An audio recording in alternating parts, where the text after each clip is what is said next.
अस्सलाम वालेकुम everyone and welcome back to my YouTube channel. आज जिस बारे में मैं बात करूँगी वो मेसेल्सन एंड स्टॉल एक्सपेरिमेंट है। पिछले लेक्चर में हमने ये डीएनए रेप्लिकेशन का प्रोसेस देखा था और हमने कहा था कि डीएनए रेप्लिकेशन थ्री मॉडल्स के अकॉर्डिंग होती है। उसके अंदर जो मॉडल्स दिए गए थे उनके अंदर सेमी कंजर्वेटिव मॉडल और डिस्पर्सिव मॉडल था। अब हमने ये पता लगाना था कि कौन सा मॉडल मोर ऑथेंटिक है। तो हमें साइंटिस्ट ने बताया कि हमारे पास जो मोर ऑथेंटिक मॉडल है वो मेसेल्सन एंड स्टॉल ने जो दिया था, जो कि semi conservative model of DNA replication था, वो है। अब हम ये बात स्टडी करेंगे कि मेसेल्सन एंड स्टॉल ने कैसे ये चीज़ प्रूव की कि सेमी कंजर्वेटिव मॉडल के अकॉर्डिंगली डीएनए रेप्लिकेशन होती है। उस चीज़ को प्रूव करने के लिए हम उन लोगों ने मेसेल्सन एंड स्टॉल ने क्या किया, उन लोगों ने सबसे पहले N15 मीडियम में बैक्टीरियल कल्चर ग्रो कराया, बैक्टीरिया को ग्रो करवाया N15 मीडियम में।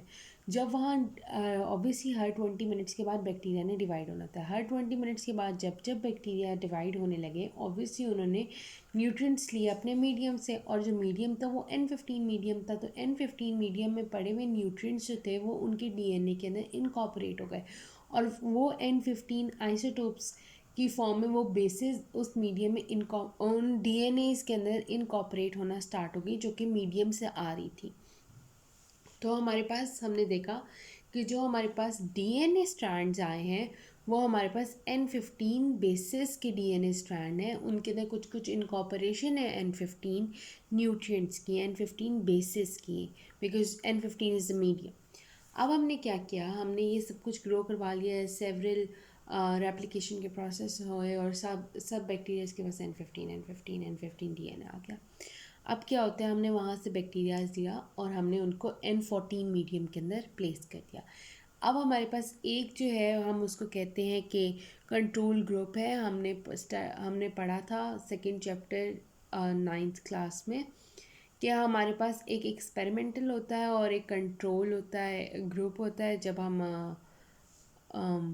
जब हम ऑब्जर्वेशन, हाइपोथेसिस और इसके बाद हम आते हैं एक्सपेरिमेंट के बाद, डिडक्शन एक्सपेरिमेंट के बाद, तो हमारे पास वहाँ 2 टाइप्स ऑफ ग्रुप्स होते हैं। एक होता है कंट्रोल ग्रुप, एक होता है एक्सपेरिमेंटल ग्रुप। वट हमने ये 9th में स्टडी किया है। हमने ये कंट्रोल ग्रुप हमने ले लिया। कंट्रोल ग्रुप के अंदर हमने प्योर वो बैक्टीरिया लिया जिसको हमने N14 के अंदर ग्रो कराया था। हमने उस बैक्टीरिया के स्ट्रैंड्स को लिया। जब हमने देखा उसको सीजियम क्लोराइड के मिक्सचर के अंदर, तो हमने देखा कि उसकी जो डेंसिटी, उसकी वो अपनी डेंसिटी के अकॉर्डिंगली सबसे ऊपर इनकॉपरेट हुआ, क्योंकि उसकी सबसे लोवेस्ट डेंसिटी थी। हमने कहा ओके जी, ये तो सीन गुड हो गया। अब हमने बैक टू द वर्क, हमने वो N15 मीडियम वाले जो N14 में प्लेस किए थे, N14 के अंदर जैसे ही प्लेस किया हमने फटाफट एक सैम्पल ले लिया। हमने जब एक सैम्पल लिया तो वो सैम्पल जो था वो 0 मिनट्स के ऊपर सैम्पल था। 0 मिनट्स के ऊपर सैम्पल जब लिया और उसको सेंट्रीफ्यूज कराया into the caesium chloride mixture for many hours, तो हमारे पास सीजियम और क्लोराइड के आयंस फॉर्म हो गए। ये आयंस फॉर्म हुए और उन्होंने जो डीएनए स्ट्रैंड थे उनको अपनी डेंसिटी के अकॉर्डिंग प्लेस कर दिया, ऊपर या नीचे जहाँ भी। तो जब हमने 0 मिनट के ऊपर देखा तो हमने देखा कि वो सबसे नीचे प्लेस था।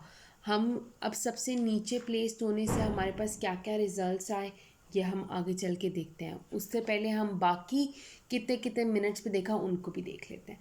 अब क्या हुआ, जब हमने 20 मिनट्स पे देखा, जब फर्स्ट एप्लीकेशन हो गई, तो हमारे पास वो इंटरमीडिएट स्टेज पे आया। हमने उसको फिर से सीजियम क्लोराइड के मिक्सचर में सेंट्रीफ्यूज करवाया फॉर मेनी आवर्स, और उसके बाद जो हमारे पास डीएनए स्ट्रैंड थे वो हमारे पास इंटरमीडिएट आए। पहले हमारे पास सबसे नीचे आए थे, अब दरमियान में आ गए। हमने कहा अच्छा जी, ये तो कुछ और हो रहा है। फिर हमने दोबारा कराया 40 मिनट्स के बाद, डबल रेप्लिकेशन हो रही है। 40 मिनट्स के बाद देखा तो एक स्ट्रैंड जो था वो ऊपर था और एक जो था वो नीचे, मतलब इंटरमीडिएट स्टेज के ऊपर था। तो हमने कहा ये क्या हुआ। हमने 40 मिनट्स के बाद 2 सैम्पल्स लिए थे, एक ऊपर आ गया और एक जो था वो इंटरमीडिएट स्टेज पे आ गया। अब हम इसकी कंक्लूजन निकालते हैं। कंक्लूजन निकालने से पहले if I give you a graphical representation, तो ग्राफिकल रिप्रेजेंटेशन के अंदर क्या होगा, तो हम सपोज करते हैं this is an N15 medium, this whole what you are looking eight.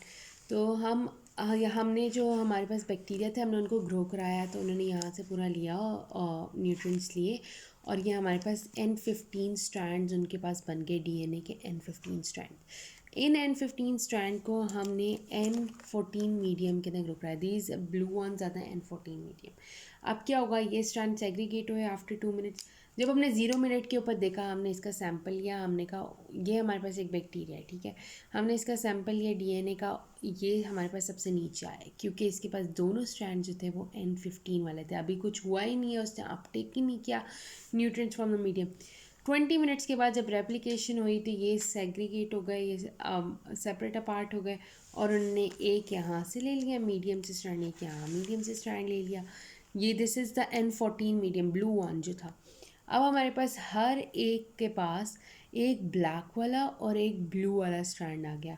Black and blue what represent, black one was N15 DNA medium के अंदर जो रेप्लिकेशन हुई थी, और this one is the N14 one. तो हमारे पास इसकी जो डेंसिटी आई वो इंटरमीडिएट आई, जो सेकंड स्टेप में आई थी 20 मिनट्स के ऊपर जो आई थी वो intermediate I. Now what happens, अब इसकी दोबारा से रेप्लिकेशन होना स्टार्ट हुई। जब इसकी दोबारा से replication, I am going to put this black one aside.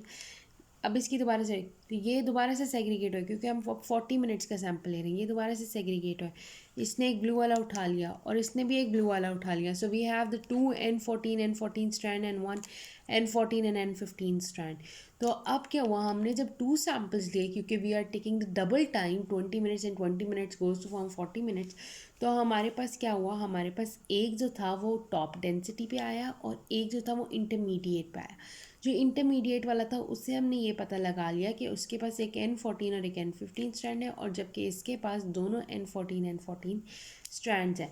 हमने जब कंट्रोल ग्रुप से देखा तो हमारे पास क्या था कि हमने जो फर्स्ट N14 वाला लिया था वो टॉप डेंसिटी पे आया था। जो बैक्टीरिया हमने सिर्फ प्योरली N14 के अंदर ग्रो करवाया था वो हमारे पास टॉप डेंसिटी। जब हमने देखा कि हमारे पास 40 मिनट्स के सैंपल के अंदर भी हमारे पास सबसे टॉप डेंसिटी पे उसी के इक्वलेंट आ रहा है, तो इसका मतलब ये है कि उसके दोनों स्ट्रैंड्स N14 के हैं। इंटरमीडिएट के अंदर हमने ये पता लगाया कि जो दोनों स्ट्रैंड्स हैं उसके ना एक जो है वो N14 का है और एक जो है वो N15 का है, और जो सबसे नीचे है वो N15 के स्ट्रैंड्स है। तो this is how Michelson and Stoll was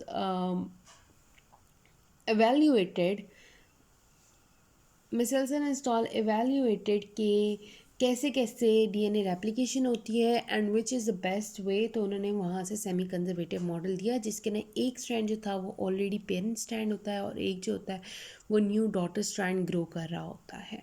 and this is what it is. Thank you so much for watching. If you like this video, make sure to give me a thumbs up and subscribe to my YouTube channel. Thank you so much.